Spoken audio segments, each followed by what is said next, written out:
Rent a car, bike, or scooter easily? Here's how to book in just a few steps on Book2Wheel.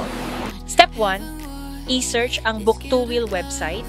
Ibutang imong location ug mga dates kung kanusa ka maggamit sa sakyanan.